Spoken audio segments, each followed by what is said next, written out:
we need to have a grown-up conversation about where we are, how we got here, and what we intend to do about it.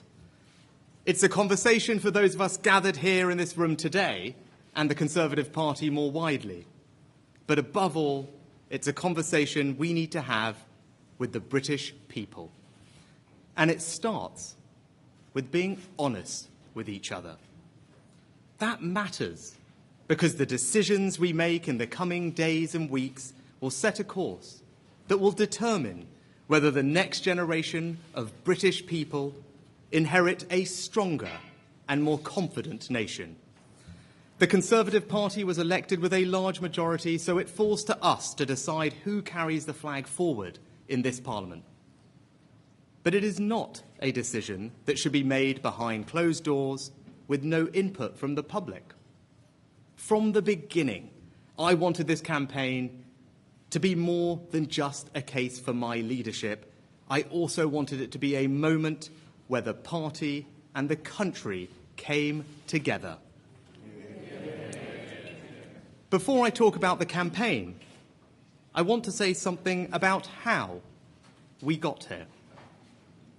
I want to talk about Boris Johnson. As candidates to replace him, we owe it to the British people who elected Boris as Prime Minister in 2019 to explain why he is leaving office. Boris Johnson is one of the most remarkable people I have ever met. And whatever some commentators may say, he has a good heart. Did I disagree with him? Frequently. Is he flawed? Yes. And so are the rest of us.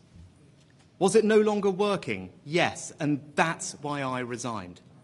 But let me be clear. I will have no part in a rewriting of history that seeks to demonise Boris, exaggerate his faults, or deny his efforts.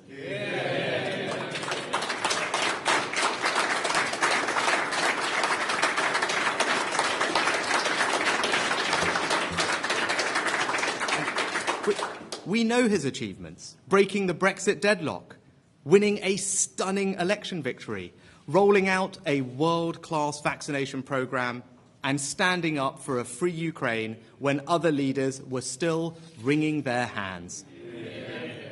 Some people might advise that I should avoid saying all of this in case it alienates people, but that wouldn't be honest. If telling you what I think, positive and negative, costs me the leadership, so be it. Since I declared a few short days ago, the response has been, well, overwhelming, beyond my imagination. Thousands of volunteers have reached out to join our campaign because they have heard a message of change.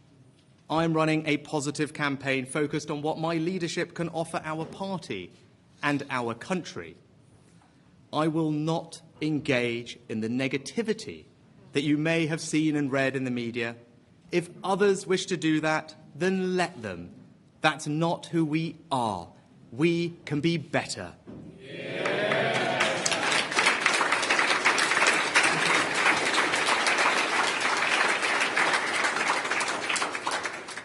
Because I look across the field of candidates and I see colleagues and friends.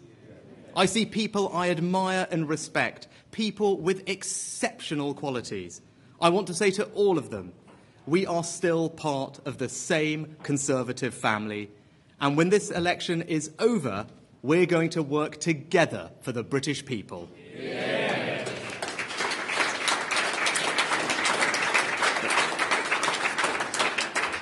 But before that, we have to resolve some disagreements, incredibly important disagreements, about the nature and depth of our challenges that the country faces and the right response to them.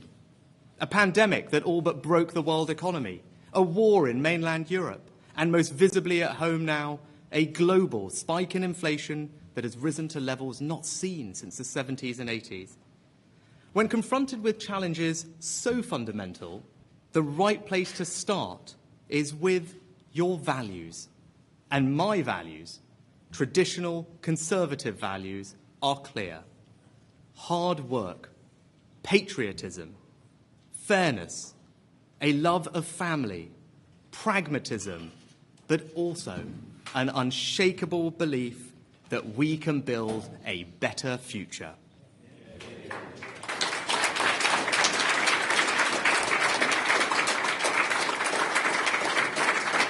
Values that compel me to say it is completely unacceptable in this country that too many women and girls do not enjoy the same freedom most men take for granted in feeling safe from assault and abuse. That our natural environment is an inheritance we preserve and protect for future generations. Yeah. And that at a time of rising global instability, we have a responsibility to the world to provide leadership. That is why, as Chancellor, I prioritised record funding for the armed services, who represent the best of our country and do heroic work. Yeah.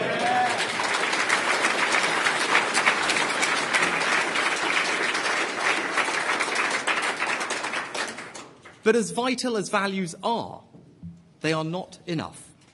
We need to have a grown-up conversation about the central policy question that all candidates have to answer in this election. Do you have a credible plan to protect our economy and get it growing? My message to the party and the country is simple. I have a plan to steer our economy through these headwinds. We need a return to traditional conservative economic values, and that means honesty and responsibility, not fairy tales. Yeah.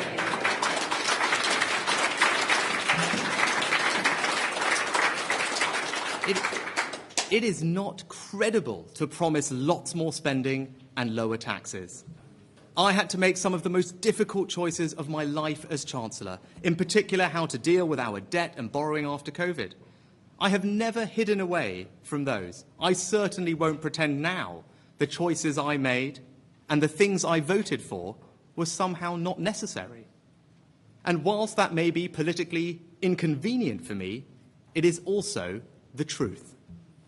As is the fact that once we've gripped inflation, I will get the tax burden down. It is a question of when, not if. Yeah.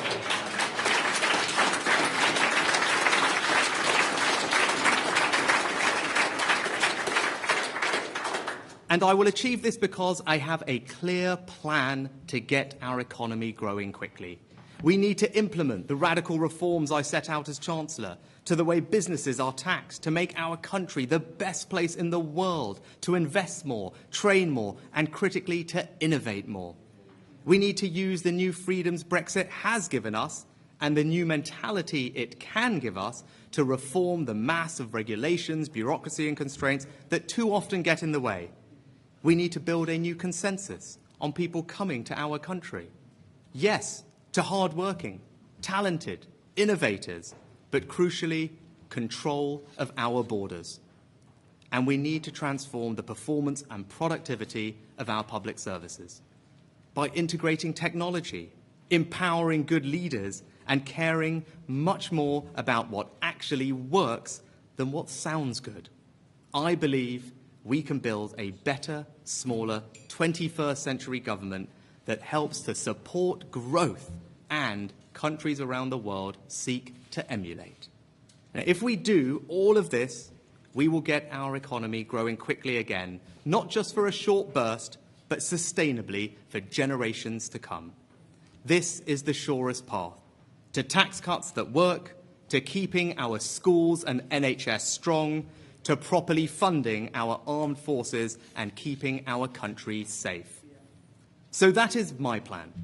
Tackle inflation, grow the economy, and cut taxes.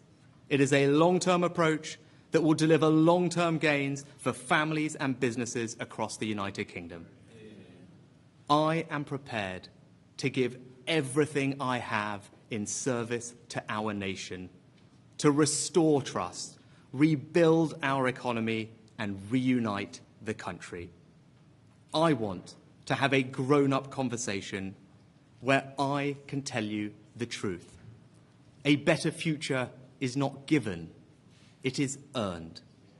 That is why I am standing to be the next leader of the Conservative Party and your Prime Minister. Thank you.